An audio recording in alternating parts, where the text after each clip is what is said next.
अस्सलामुअलैकुम dear viewers, गुज़िश्ता कुछ सालन खां वठी करे सिंध पब्लिक सर्विस कमीशन जी तरफ़ खां PMS सिंध जे चिटा भेटी वारे इम्तिहान खे रेगुलराइज़ कयो वियो आहे। इन इम्तिहान जे रेगुलराइज़ थियण सां सिंध जे हज़ारें शागिर्दनि जे लाइ हिकु वॾी अपॉर्चुनिटी जो दरवाज़ो खुलंदे नज़र अचे थो। सिंध अहिड़े क़िस्म जे चिटा भेटी वारे इम्तिहाननि जी का तयारी कॉलेज और यूनिवर्सिटी त न कराईंदी आहे, लिहाज़ा एस्परेंट्स खे ख़ुदि अहिड़े क़िस्म जे कॉम्पिटेटिव एग्ज़ामिनेशन्स जी तयारी करणी पवे थी। सो इन ई ॻाल्हि खे ज़हन में रखंदे असांजी शुरू खां इहा ई कोशिशि आहे कि जेके XPCS और इवन PMS ऑफिसर्स आहिनि उन्हनि जा वधि खां वधि डिफरेंट लेवल ते इंटरव्यूज़ करे एस्परेंट्स जे लाइ वधि खां वधि गाइडलाइन हासिलु करे सघिजे। ॿियो अॼु जे हिन इंटरव्यू जो जेको मक़सदु आहे उहो इहो आहे कि असां वटि आम तौर ते इहो ॿुधो वेंदो आहे कि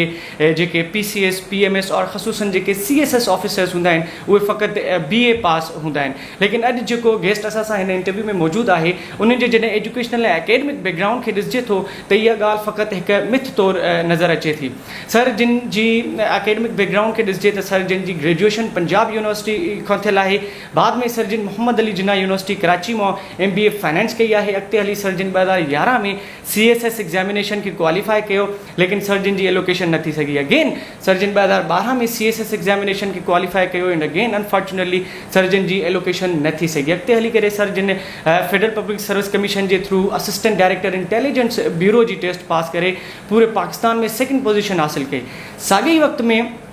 2013 वारी जेका XPCS हुई जंहिंखे सिंध पब्लिक सर्विस कमीशन 2016 में कंडक्ट करायो, सर जिन उन इम्तिहान में बि समूरी सिंध में सेकेंड पोजीशन हासिल करे बतौर असिस्टेंट कमिश्नर तौर अपॉइंट थिया।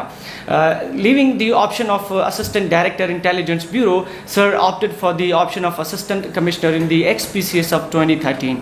Unfortunately supreme court of Pakistan J orders खां बाद में सिंध पब्लिक सर्विस कमीशन खे इहो हुकुम ॾिनो वियो कि इहा XPCS 2013 वारी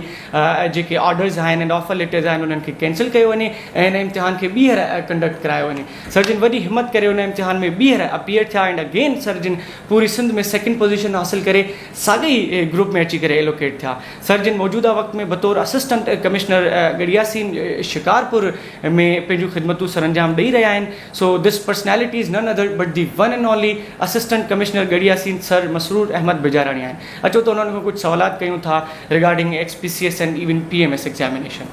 सर सभ खां पहिरियों त मां उन ॻाल्हि जी तरफ़ अचां जंहिंजो मां इंट्रो में बि ज़िक्र कयो कि असां वटि इहा ॻाल्हि आम तौर ते मशहूरु आहे कि भई जेके PCS और इवन स्पेशली CSS ऑफिसर्स हूंदा आहिनि उहे फ़क़ति BA पास हूंदा आहिनि, लेकिन अवां जे जॾहिं बैकग्राउंड खे ॾिसूं था त अवां एॾियूं डिग्रीज़ ऐं उन खां बाद में एतिरा कॉम्पिटेटिव एग्ज़ामिनेशन्स पास करे पोइ इन सीट ते आया आहियो, त अवां अहिड़ो कोई शॉर्टकट छो अख़्तियार न पिया कयो कि BA करे सिंपली ऑफिसर थी वञो? बिस्मिल्लाह रहमान रहीम। ऐं सभ खां पहिरियों त मां तव्हांजो शुक्रिया अदा कंदुसि त तव्हां आयो ऐं तव्हां टाइम कढियो, तव्हां तकलीफ़ कई ऐं उन खां अलावा मां तव्हांखे हिकिड़ी सॉरी कंदुसि, तव्हांखे काफ़ी ॾींहुं वेट बि करिणो पियो ऐं ॿी माज़रत इहा त मुंहिंजो गलो ख़राबु आहे, शायदि आवाज़ु ओड़े हिसाब सां सही न हुजे, महिरबानी। बहरहाल जेतिरे ताईं तव्हांजे क्वेश्चन जो हिसाबु किताबु आहे, मज़े जी ॻाल्हि आहे त मां तमामु सुठी एजुकेशन आहे मुंहिंजी ऐं जेको तव्हां बैकग्राउंड वग़ैरह शेयर कयो उन में हिकिड़ी शइ तव्हां राह वियो, मां BA ऐं MBA खां अलावा चार्टर्ड अकाउंटेंसी जा 3 मॉड्यूल बि कयल आहियां ऐं कुझु कैरियर काउंसलिंग न हुजण जे करे, छो जो हीअ रेगुलर इम्तिहान त हाणे थियनि था या PCS वग़ैरह अॻु में 8-8 सालनि में थींदा हुया। कैरियर काउंसलिंग न हुजण जे करे पहिरियों चार्टर्ड अकाउंटेंसी में वञणु, उन दौरान BA करणु, वरी उन खां बाद में छॾण खां बाद में वरी MBA करणु, वरी MBA खां बाद में वञी CSS खे चिमटणु वग़ैरह, इहो सॼो थोरो चई सघो था त कैरियर काउंसलिंग न हुजण जे करे हुयो। बहरहाल मां पाण इन खे सही सम्झां थो, जेकॾहिं तव्हां डायरेक्ट BA खां वञो था पोइ बि ठीकु आहे, न त अदरवाइज़ MBA खां पोइ डायरेक्ट वञो। रूबरू काफ़ी सारा असांजा छोकिरा अहिड़ा टाइम बि ज़ाया कंदा आहिनि। सो मुंहिंजो इहो जेको देरि वञण जो उहो शॉर्टकट हो, उहो कैरियर काउंसलिंग न हुई, छो जो मुंहिंजी फैमिली में कोई अहिड़ो CSS पास वारो कोन हुयो जंहिंखे ॾिसी करे तव्हां हुनखे आइडियलाइज़ करे सघो, जंहिंखे ॾिसी करे तव्हां हुनजे फुट स्टेप्स ते हलो। जीअं हाणे मिसाल जे तौर ते जहाँ को वठी जॾहिं खां वठी मां पास कयो आहे CSS ऐं PCS वग़ैरह, ऐं मज़े जी ॻाल्हि तव्हां त BA जी ॻाल्हि था कयो, हाणे असांजा काफ़ी सारा शागिर्द अहिड़ा आहिनि उहे इंटर त पंहिंजी जाइ ते मैट्रिक जे दौरान फ़ोन करंदा, जीअं असांखे CSS करणी आहे, असांखे गाइडेंस ॾियो। सो इहो आहे ट्रेंड। तव्हां ईअं चई सघो था त को वक़्तु अहिड़ो हो जॾहिं क्रिकेट जो दौरु हूंदो हो, 200 रन्सूं तमामु ॾुखियूं हूंदियूं, वॾियूं हूंदियूं, 250 विनिंग स्कोर हूंदो हो। ऐं अॼु दौरु इहो आहे त जॾहिं माना 200 250 300 ताईं हूंदो विनिंग स्कोर न आहे रहियो। जॾहिं हिकु दफ़ो 400 स्कोर थी वियो त हाणे जो का माण्हुनि खे 200 स्कोर कुझु नथो लॻे। सो डिपेंड करे थो त तव्हां कहिड़ा स्टैंडर्ड ऐं कहिड़ा टारगेट सेट कयो था पंहिंजे मुआशिरे जे लाइ। तव्हां हाई टारगेट सेट कयो था त उहो माण्हुनि जे लाइ उहो टारगेट रहे थो, तव्हां लो टारगेट सेट कयो था त माण्हुनि जे लाइ उहो रहे थो। सो असांजे लाइ रूबरू अहिड़ो को टारगेट सेट हुयो कोन जंहिंखे असां आइडलाइज़ करे सघूं। बसि परे खां ई ॿुधंदा हुआसीं फलाणो SSP फलाणो DC, उन्हनि खे ॾिसी हिकिड़ी ख़्वाहिश पैदा थींदी हुई, बाक़ी रूबरू अहिड़ो को साम्हूं माण्हू कोन हो जंहिंखे ॾिसी आइडलाइज़ करे सघूं, जंहिंजे करे असांखे इहो मसइलो थियो। पर इनशाला असांजे अचण खां बाद में असांजे पोयनि खे घटि में घटि इन हिसाब सां तकलीफ़ इनशाला न थींदी। सर तव्हां तक़रीबन हिकु ई वक़्तु ॿिनि वॾनि इम्तिहाननि में कामयाबी हासिलु कई। तव्हांजी असिस्टेंट डायरेक्टर इंटेलिजेंस ब्यूरो सां गॾोगॾु असिस्टेंट कमिश्नर जा लेटर्स ऑफर लेटर्स रिसीव थिया। तव्हां असिस्टेंट डायरेक्टर इंटेलिजेंस ब्यूरो खे छॾे करे असिस्टेंट कमिश्नर जे ऑर्डर्स खे छो वधीक प्रेफरेंसिस ॾिनी? महिरबानी, मां तव्हांखे हिकिड़ी ॿी ॻाल्हि ॿुधायां त इहो सिर्फ़ु असिस्टेंट डायरेक्टर इंटेलिजेंस ब्यूरो न, इन वक़्तु हिकिड़ी वॾी क्रूशियल ऐं वॾी मज़ेदार सिचुएशन हुई। पहिरियों त नौकिरी मिले पई कोन, ऐं वरी उन खां बाद में चवंदा आहिनि जब भी अल्लाह देता है तो छप्पर फाड़ के देता है। इहो उहो वक़्तु हुयो जॾहिं मां CSS में 2 दफ़ा एलोकेट न थियुसि, उन खां बाद में PCS में 2013 में वेठुसि। त 2016 उहो साल हो जंहिंमें मां कस्टम्स जूं प्रिवेंटिव इंस्पेक्टर पास कई, ऐं उन खां बाद में असिस्टेंट डायरेक्टर इंटेलिजेंस ब्यूरो पास कई। ऐं जंहिं ॾींहुं मूंखे IB में जॉइन करणु वञिणो हुयो, उन शाम जो एग्ज़ैक्ट PCS जो रिज़ल्ट बची वियो ऐं मां AC शिप में मुंहिंजो 16 नंबर ते पाकिस्तान में सिंध में नालो आयो। हाणे ॻाल्हि इहा आहे त मतिलबु प्रेफरेंस वारी ॻाल्हि, हीअ तव्हांखे थोरो कंप्लीट कंदो हलां स्टडी। उन खां बाद में मां IB वग़ैरह खे लीव कयो, क्विट कयो ऐं AC शिप खे जॉइन कयो, ऑफर ऑर्डर्स वरिता। अनफॉर्चुनेटली इन दौरान घर वारनि जे प्रेशर जे बावजूदि सिर्फ़ु मुंहिंजो नज़रियो हुयो त जॾहिं मूंखे जॉइन ई AC शिप करणी आहे त जेको मूंखां बैक ते वेठो आहे माण्हू IB में 1 मार्क्स ते मूंखां पोइ हूंदो या 2 मार्कुनि ते, त उहो माण्हू भले जॉइन करे ताकी उनजो मुस्तक़बिल बि ठहे। मां बजाए हिन जो 2 महीना करे वरी वापसि अची करे AC शिप जॉइन कयां त भलो आहे त उहो नेक्स्ट माण्हू उहो वञी जॉइन करे। तो इन ख़्याल सां छॾियो ऐं छॾण जो नतीजो वरी अनफॉर्चुनेटली निकितो सुप्रीम कोर्ट सो मोटो वरितो त हिन में जेको तव्हांजो चेयरमैन आहे उनजी एलिजिबिलिटी न आहे, यानी उनजी रिक्वायर्ड सर्विसिस 20th ग्रेड उहा पूरी न आहे, 4 साल अहिड़े हिसाब सां। ऐं ईअं थी सघो था त माना सुप्रीम कोर्ट अहिड़ो हिकिड़ो फ़ैसिलो कयो या सुप्रीम कोर्ट जे लाइ त एतिराम आहे त जेकॾहिं कंहिं शहर में को चोर घिरे थो त तव्हां उन चोर खे पकड़ण जी बजाए सॼे शहर खे बाहि ॾेई छॾियो। ऐं ईअं ई थियो, सॼो एग्ज़ाम कैंसिल थियो, जंहिंखां बाद में असांजा मोस्टली जेके शागिर्द दोस्त हुया उहे रहिजी विया। छो जो तव्हांखे ख़बर आहे त PCS CSS 2 दफ़ा या 3 दफ़ा कंज़ेक्टिव पाकिस्तान में टॉपर बि नथो अची सघे त मां पास कंदुसि 2 दफ़े में। हाणे तव्हां वारी ॻाल्हि प्रायोरिटीज़ में डेफिनेटली ॿई जॉब्स डिफरेंट नेचर जूं। हीअ पब्लिक जॉब आहे, उहो पब्लिक जॉब न आहे। हिन में तव्हां पब्लिक डीलिंग कयो था, माण्हुनि सां मिलो था, माण्हुनि जा मसइला हल कयो था। हुन में तव्हां बैक स्क्रीन ते आहियो, हुन में तव्हां फ्रंट ते न आहियो, तव्हां साइड ते कमु कयो था। Even nobody knows about your posting as well, and even if you are posted somewhere you can't tell anybody that what I am doing. So अहिड़े क़िस्म जूं ॻाल्हियूं जंहिंजे करे मां IB खे छॾे मूं पाण सम्झो त मुंहिंजी नेचर अहिड़ी क़िस्म जी आहे। वेतर असां अहिड़े हिकिड़े मुआशिरे में रहूं था जंहिंमें घटि में घटि असांजी फैमिली खे पंहिंजी डिफेंस ख़ातिर अहिड़ी का पोजीशन खपे थी जंहिंमें तव्हां फ्रंट ते हुजो, तंहिंजे करे मूं हीअ जॉब सिलेक्ट कई। अच्छा सर, इन खां बाद में अचूं था एग्ज़ामिनेशन जे पर्सपेक्टिव ते त रिसेंटली PMS सिंध जीअं जे रेगुलराइज़ थी आहे त हिन जा जेके 3 स्टेप्स आहिनि मेन, सभ खां पहिरियों स्क्रीनिंग टेस्ट थिए थी, उन खां बाद में रिटन एंड देन इंटरव्यू थिए थो। त सभ खां जेको पहिरियों मरहलो आहे स्क्रीनिंग जो, उन में एस्पिरेंट्स खे थोरियूं तकलीफ़ ऐं ॾाढी चैलेंज हुजे थी, छो जो के स्पेसिफिक मटीरियल ऐं कोई स्पेसिफिक बुक न आहे स्क्रीनिंग टेस्ट जी तयारी जो। यकीनन हाणे नेगेटिव मार्किंग बि स्क्रीनिंग टेस्ट में हुजे थी, ऐं गुज़िरियल कुझु सालनि जे ट्रेंड्स खे अगरि स्क्रीनिंग टेस्ट वारे खे ॾिसिजे त ॾाढी चैलेंज रही आहे, चैलेंजिंग स्क्रीनिंग टेस्ट रहियूं आहिनि। त एस्पिरेंट्स इन स्टेप खे स्क्रीनिंग वारे टेस्ट खे कीअं पाण खे तयारु कनि कि उहे इन इम्तिहान खे आसानी सां टैकल करे सघनि? इन में मां हिकिड़े तव्हांखे गुज़ारिश कंदुसि त हिन में इहो आहे त हीअ जेके मल्टीपल डिग्रीज़ आहिनि ऐं मल्टी डायमेंशनल जंहिं बि शागिर्द जो कमु थियल आहे, मिसाल जे तौर ते कंहिं BA कयल आहे, BSc कयल आहे, MBA कयल आहे, चार्टर्ड अकाउंटेंसी कयल आहे, इकनॉमिक्स वग़ैरह सभु कुझु कयल आहे। तव्हां स्क्रीनिंग टेस्ट में ॾिसो त तव्हांखे नज़र ईंदो त तक़रीबन हर डिग्री मां, हर सब्जेक्ट मां, zoology, botany, chemistry, physics, economics, ॿिया जेके सब्जेक्ट आहिनि उन्हनि मां हिकु अधु क्वेश्चन अचे थो। हाणे हिकिड़ो माण्हू जेकॾहिं 12 खां पोइ खोड़ सारा त शागिर्द अहिड़ा आहिनि जेके रेगुलर BA बि कोन था करनि। हाणे जॾहिं उहे रेगुलर BA बि कोन था करनि त उन्हनि माण्हुनि खे जेको आहे माना इन्हनि शयुनि जे बारे में ख़बर आहे कोन। उहे सिर्फ़ु पोइ हिकिड़ो एप्टीट्यूड कारवां वग़ैरह जा किताब पढ़ंदा या हिकु ॿिया किताब आहिनि मतिलबु फरीदी सीरीज़ वग़ैरह खे फॉलो करनि था, जंहिंजे करे उन्हनि खे थोरी ॾुखियाई थिए थी। ऐं डेफिनेटली को प्रॉपर को हिकिड़ो बुक प्रेस्क्राइब त आहे कोन जंहिंजे करे माना तव्हां चई सघो त हितां ई उहा सभु शयूं निकिरंदियूं बेसिकली उहो इन करे थिए थो रेगुलर खोड़ सारा असांजा सिंधी शागिर्द अहिड़ा आहिनि जेके रेगुलर BA नथा करनि ऐं उन जूं माना अहिड़े वास्ट स्टडी न आहे ऐं कॾहिं कॾहिं वरी सेंट्रल पब्लिक सर्विस कमीशन वारा वाक़ई अहिड़े हिकिड़े स्टैंडर्ड जो पेपर कढनि था जंहिंमें हिकिड़ो आम शागिर्द त पंहिंजी जाइ ते माना जंहिंजी तमामु सुठी तयारी बि आहे उहो बि रहिजी थो वञे सो खोड़ सारियूं शयूं आहिनि जिन में माना तव्हां चई सघो था हिकिड़नि खे तव्हां मुंहुं ॾेई सघो था हिकिड़ा अहिड़ा चैलेंजिस आहिनि जिन खे मुंहुं ॾेई सघो था ऐं हिकिड़ियूं अहिड़ियूं चैलेंजिस आहिनि जिन खे मुंहुं नथा ॾेई सघो फॉर एग्ज़ाम्पल हिक ई जाइ ते हिक ई शागिर्द खे chemistry zoology botany physics maths वग़ैरह जी ख़बर न हूंदी हिक ई माण्हू खे इन्हनि सभिनी शयुनि जो ॿूर न हूंदो जेकॾहिं को माण्हू मैथ वारो आहे उनखे केमिस्ट्री वग़ैरह शायदि न अचे जेकॾहिं हिकिड़ो माण्हू बायोलॉजी या ज़ूलॉजी वग़ैरह पढ़ियल आहे त उन्हनि जे लाइ जेको आहे मैथ्स वग़ैरह बि ॾुखियाई आहे सो कुझु चैलेंजिस आहिनि जेके अनअवॉइडेबल आहिनि बाक़ी कुझु शयूं अहिड़ियूं आहिनि जेकॾहिं तव्हां प्रॉपर डिग्रीज़ वग़ैरह कयो उन में प्रॉपर महिनत कयो ईअं न माना मेन हिकिड़ी डिग्रीज़ हूंदियूं आहिनि for the sake of degrees उन में डेफिनेटली उनजे अंदरि जेको मवाद हूंदो आहे उन में CSS में अचण खां बाद में उन्हनि खे काफ़ी अरसो तव्हांखे लॻे थो उनखे कवर करण में सो सर्टनली कुझु शयूं अहिड़ियूं आहिनि जेको शागिर्द पंहिंजे बिहाफ ते करे सघे थो कुझु हुनजी अप्रोच खां ॿाहिरि पिया सर PMS एग्ज़ाम में अगर सिलेबस के हिसाब से ॾिसिजे त तक़रीबन CSS जे सिलेबस सां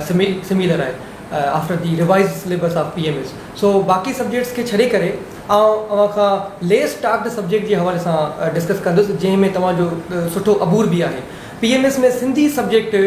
शागिर्दनि लाइ हिकु वॾी चैलेंज रहे थो the very reason behind this के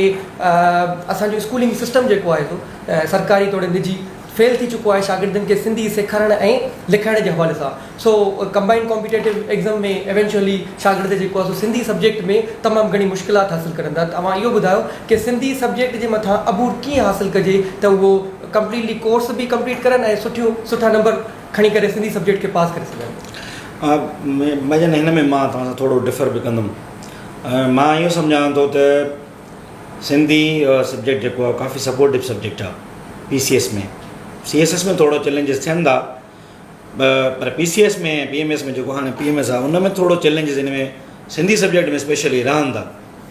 हाणे उन में इहो आहे त मां तव्हां हिकिड़ो कुझु शयूं ॿुधायां त हिन में शागिर्द जे पार्ट थी आहिनि कुझु पेपर टेक्निक्स बि हूंदियूं आहिनि ऐं कुझु शागिर्द अहिड़ा आहिनि असांजा जेके मिसाल जे तौर ते नंढड़ी उमिरि में जॾहिं उहे इंग्लिश मीडियम में हलिया था वञनि त उहे लेस फोकस करनि था सिंधी ते ॿिए नंबर ते उनजो सिंधी एप्टीट्यूड न आहे यानी फॉर एग्ज़ाम्पल असांजे सिंधी पेपर जे लाइ तव्हांखे शाह अब्दुल लतीफ़ भटाई साईं जी तव्हांखे शाइरी ते उबरो हुजणु खपे काफ़ी हद ताईं अचणु खपे ऐं उनखे अलावा सचल साईं जी शाइरी आहे असांजा ॿिया जेके सूफ़ी फ़क़ीर आहिनि जेके वॾा वॾा असांजा शाइर गुज़रिया आहिनि उन्हनि जी शाइरी न सिर्फ़ु शाइरी अचणु खपे उन्हनि जी तशरीह करण वक़्तु तव्हांखे उहा वोकेब बि हुजणु खपे जेको तव्हां उते प्रॉपर हाणे इहे कुझु जेका वोकेब आहे मां इहो सम्झो त उनजो क्लोज़ली एसोसिएशन आहे तव्हांजी इमोशन्स सां पर अनफॉर्चुनेटली जॾहिं असां माना हिकिड़े बुत वांगुरु कमु कयूं था हिकिड़ो मशीन वांगुरु कमु कयूं था त असांजे अंदरि मां उहो अहसासु पैदा नथो थिए मां तव्हांखे पर्सनली तव्हांजो ॿुधायां थो हिकिड़ो मां कॾहिं बि सिंधी में कॾहिं बि वोकेब यादि न आहे पई ऐं मां जॾहिं बि वेंदो आहियां पेपर जे दौरान जेका बि मुंहिंजे ज़हन में ईंदी आहे दिलि मां निकिरंदी आहे हमेशह मां उहा डिलीवर कंदो आहियां पेपर में ऐं शायदि इहो ई सबबु आहे अलाह जी महिरबानी आहे इवन मां तव्हांखे ॿुधायां मां SS जे पेपर में बि ईअं ई कंदो आहियां उते जो हुते बिल्कुलु सिंपल सही नमूने सां ऐं अलाह जी महिरबानी आहे CSS जा 2 अटैम्प्ट PCS वग़ैरह वठी जेतिरा बि अटैम्प्ट मूं ॾिना आहिनि ज़िंदगी में कॾहिं मूं ऐसे फेल न आहे कयो ऐं CSS जी सिंधी PCS जी सिंधी में मुंहिंजी बहितरीनु मार्कूं आहिनि one of the subjects in विच आई हैव टॉप वॾी ॻाल्हि ॿुधायां मुंहिंजो मीडियम 7th 8th दर्जे खां बाद में उर्दू रहियो आहे मां सादिक पब्लिक स्कूल बावलपुर में पढ़ियो आहे ऐं सादिक पब्लिक स्कूल बावलपुर में हुते सिंधी त हूंदी ई कोन हुई सो तंहिंजे करे माना मां हुन खां बाद में 7th खां बाद में सिंधी छॾी आहे त वरी वापसि अची करे CSS ऐं PCS में पढ़ी आहे सो इहो आहे त कुझु शयूं जेके आहिनि तव्हां दिलि सां एसोसिएट कयो कुझु शयुनि खे बाक़ी हाणे जीअं शाह लतीफ़ शाइरी खे सिर्फ़ु रटणो ई आहे माना जी ख़बर ई न हुजे तव्हांखे उहे जज़्बात बि हुजणु खपनि जेको शाह साईं चवे थो सचल साईं जेको चवे थो उन्हनि खे तव्हां दिलि सां महसूसु कयो जेका हुनजी ऑब्ज़र्वेशन आहे जेको हुनजो मुशाहिदो आहे पोइ छा आहे जो जेके असांजा चेक करण वारा माण्हू आहिनि उहे ॾाढा बरख़ अदीब आहिनि हाणे जॾहिं अदीबनि वटि अचण वारनि वटि हिकिड़ी ॿोली सिंपल हूंदी माना ई सही न हूंदी तर्जुमो ई दिलि ते असरु करण वारो न हूंदो त उहो तव्हांखे मार्क्स ॾियण में थोरो तकलीफ़ ज़रूरु थींदी बाक़ी CSS में अगरि सिंधी वारे हिसाब सां ॾिसूं मां इहो चवंदुसि मां ॿियो हिकिड़ी शइ बि ॾिठी आहे उन सां को सहमत हुजे या न हुजे मां हुयुसि लाहौर में जॾहिं मां CSS जी तयारी कंदो हुउसि उन में मां चेक कयो त पंजाबी जेके रखनि पिया उन्हनि में उनजी सब मां 87, सब मां 91, सब मां 92 ऐं एतिरी हद जी मार्कूं अचनि पियूं। हाणे थियोरिटिकल सब्जेक्ट, उहो बि लिटरेरी सब्जेक्ट, सब मां 92 93 अचणु थोरो टफ आहे। इन मां इहो ज़ाहिर थिए थो त शायदि जेके असांजा उहे स्टूडेंट्स आहिनि, मतिलबु उनखे थोरी सपोर्ट बि थिए थी पंहिंजे चेकर्स खां, ताकी उहे एक्सेल करनि। सो उन CSS वारी लेवल ते मां इहो सम्झां थो त असांजे कुझु जेके सिंध में चेकर्स आहिनि, उन्हनि खे इन ॿोली इन शइ खां थोरो बालातर सोचणो पवंदो। अगरि ट्रेंड ॾिसनि त तव्हां ॾिसी अॼु बि तव्हां चेक कयो, तव्हांखे पंजाबी वारनि जूं 90 80 87 85 मार्कूं मिलंदियूं, बलोची में बि ईअं ई आहे, पश्तो में बि ईअं आहे, सवाइ सिंधी में हार्ड करनि था। ही कॉम्पिटेटिव एग्ज़ाम आहे, सिंधी जो सिर्फ़ु एग्ज़ाम न आहे, ॿियूं शयूं बि खोड़ सारियूं आहिनि। चेकर्स खे बि थोरो सपोर्ट करिणो पवंदो। हर शइ सिर्फ़ु जेको सब्जेक्ट शागिर्द ते रखणु थोरो टफ आहे। अच्छा सर, इन खां बाद में रिटन एग्ज़ामिनेशन वारे हिसे खे छॾे करे जॾहिं ॾिसूं था त पोइ इंटरव्यू वारो जेको प्रोसेस आहे उहो शुरू थिए थो। अवां सिंध से एतिरो वास्ट एक्सपीरियंस रखो था इंटरव्यूज़ जे हवाले सां, अवां CSS जा, PCS जा, even federal public service commission जा ॿिया बि खोड़ सारा इंटरव्यूज़ न फ़क़ति क्वालिफाई कया आहिनि, बल्कि अवां उन्हनि में काफ़िनि में टॉप बि कई आहे। त अवां छा रिकमेंड कंदो की एस्पेरेंट्स खे अहिड़ी कीअं मतिलबु तयारी करणु घुरिजे, अहिड़ा कहिड़ा टैक्टिक्स आहिनि जिन जे थ्रू उहे इंटरव्यू जी तयारी करनि, सो दैट उहे बि एॾे नुमाया एक्सेल करे सघनि? भजन हिन में त मां हिकिड़ी शइ इहा चवंदुमि त पहिरियों त तव्हां उन जेको तव्हांजो इंटरव्यू पैनल आहे उनजो थोरो ट्रेंड ॾिसो त उहे कहिड़े पासे जा क्वेश्चन्स ते वधीक फोकस करनि था, कहिड़े क़िस्म जा क्वेश्चन्स आहिनि जेके उहे वधीक पुछनि था, तव्हां उन्हनि ते वधीक वर्किंग कयो। ॿिए नंबर कुझु पैनल अहिड़ो हूंदो आहे जेको करंट अफेयर ते फोकस कंदो आहे, कुझु पैनल अहिड़ो हूंदो आहे जेको सब्जेक्ट ते फोकस कंदो आहे, कुझु पैनल अहिड़ो हूंदो आहे जेको जनरल नॉलेज ते फोकस कंदो आहे। सो पहिरीं ॻाल्हि जेका नॉलेज वारे हिसाब सां आहे त तव्हां इन्हनि शयुनि ते ॾिसणो पवंदो त जेको पैनल आहे उनजो ट्रेंड कहिड़ो आहे। ठीकु आहे, हाणे जॾहिं तव्हां ट्रेंड जो डिसाइड करे वरितो त तव्हांखे इंटरव्यू जे दौरान छा करिणो आहे, उन में तव्हांखे इहो करिणो पवंदो त तव्हांखे मैक्सिमम इंटरव्यू जी प्रैक्टिस करणी पवंदी। मां तव्हांखे पंहिंजो ॿुधायो, मुंहिंजे घर में हिकिड़ो भोरची हूंदो हो, वीचारो अणपढ़ियल हूंदो हुउसि। उहो मुंहिंजे घर में मूंसां को डिस्कशन करण वारो कोन हूंदो, मां उनखे चवंदो हुउमि साम्हूं कुर्सी ते वेह, मां तोखे ई इंटरव्यू ॾियां थो। ऐं मां उनखे माना उन्हनि में 4 5 6 इंटरव्यू माना महीने जे अंदरि आराम सां ॾेई वेंदो हुउसि। उनखे सम्झ में न ईंदी पर मां हुन सां ॻाल्हाईंदो हुउसि। इवन एतिरे ताईं अंग्रेज़ी ॻाल्हाइण वारो कोन हो, मां हुन सां ॻाल्हाईंदो हुउसि। ॿियो कुझु कोन, हुनखे वाटर गिलास वग़ैरह सम्झ में ईंदो हो। सो कुझु शयूं अहिड़ियूं तव्हां करणियूं पवंदियूं। मैक्सिमम तव्हांखे कम्युनिकेशन ते वर्किंग करणी पवंदी। उहा तव्हां दोस्तनि खे इंटरव्यूज़ ॾियो, सभिनि पैनल विहायो, मैक्सिमम ॿियनि उस्तादनि खे ॾियो, पंहिंजूं चुकां पाण कढो। तव्हां यूट्यूब वग़ैरह इस्तेमालु करे उतां ॾिसो त माना हुन में सुठा जेके माण्हू आहिनि उन्हनि जो कहिड़नि इंटरव्यू आहे, उन्हनि मां कुझु सिखण जी कोशिशि कयो। 3 नंबर ते मां तव्हांखे इहो चवंदुसि त interview is game of pressure. जेकॾहिं तव्हांखे हुते क्वेश्चन न बि अचे थो त तव्हां डोंट फील इट, तव्हां महसूसु करे पंहिंजे पाण ते हरूभरू प्रेशर वधाईंदो, यार मुंहिंजो इहो सुवालु ग़लति थी वियो, हाणे अलाए छा सोचींदा, हाणे मूंखे मार्कूं न मिलंदियूं, मां फेल थींदुसि, मां ईअं थींदुसि, हूअं थींदुसि। सो इहे शइ इंसान खे अञा हुते जेको आहे प्रेशर में विझी छॾियो, जंहिंजो नतीजो इहो निकिरंदो त जेका परफॉर्मेंस तव्हां ॾियण वारा हो उन खां बाद में उन में बि थोरी घटिताई अची वेंदी। सो तंहिंजे करे तव्हांजो कॉन्फिडेंस लेवल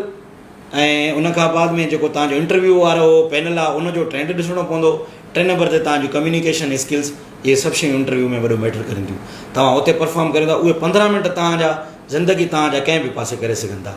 तव्हांखे उते बाक़ाइदा परफॉर्म करिणो पए थो हिननि सभिनि शयुनि खे मद्देनज़र। सर मुंहिंजो आख़िरी बट वेरी इंट्रस्टिंग क्वेश्चन कि अवांजी सेकंड पोजीशन खणण जे पोयां आख़िर कहिड़ी ज़िद आहे? तव्हां intelligence assistant director intelligence bureau में भी पूरे पाकिस्तान में सेकंड पोजीशन खई, CC 2013 में तव्हां सेकंड पोजीशन खई, उन खां बाद में वरी रीशेड्यूल थी नतीजतन अगेन तव्हां सेकंड पोजीशन खई। आख़िर भला तव्हांजो को सेकंड नंबर लकी आहे या का अहिड़ी छड़ी आहे या कुझु तव्हांजो को अहिड़ो मतिलबु टैक्टिक्स रखियूं आहिनि जेके तव्हांखे पोजीशन ते पुॼाइनि थियूं स्पेशली सेकंड? या मां सम्झ में हिन जो हिकिड़ो अलाह साईं जी तरफ़ों ई ख़ासि पैगाम आहे कि भई you are not the best, तव्हां खां वधीक बि बेस्ट माण्हू मौजूदु आहिनि।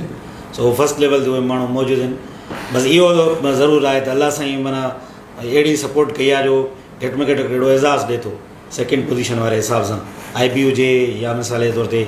AC शिप हुजे, अहिड़ो को राज़ त कोन्हे। बसि कुदरत वारे तरफ़ां कुझु शयूं थींदियूं आहिनि जेके तव्हांखे मिलंदियूं, उन्हनि शयुनि ते तव्हांखे आज़ी अख़्तियार करणु खपे, बजाए हिन जो तव्हां हुनजो प्राउड कयो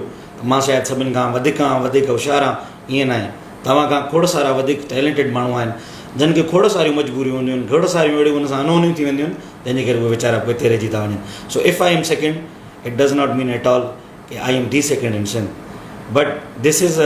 यू कैन से कि हिकिड़ो वॾो एज़ाज़ आहे जेको शायदि पंहिंजो अलाह साईं असां जहिड़े गुनाहगार ॿारनि खे जेकॾहिं ॾिए थो पंहिंजे हिकिड़े अदना क़िस्म जे शागिर्दनि खे ॾिए थो त मां सम्झां थो इहा हुनजी ख़ासि असांजे मथां बाज महिरबानी आहे, अदरवाइज़ अहिड़ो को ख़ासि राज़ कोन्हे। Thank you so much, sir, Thank you, for sir. your precious time.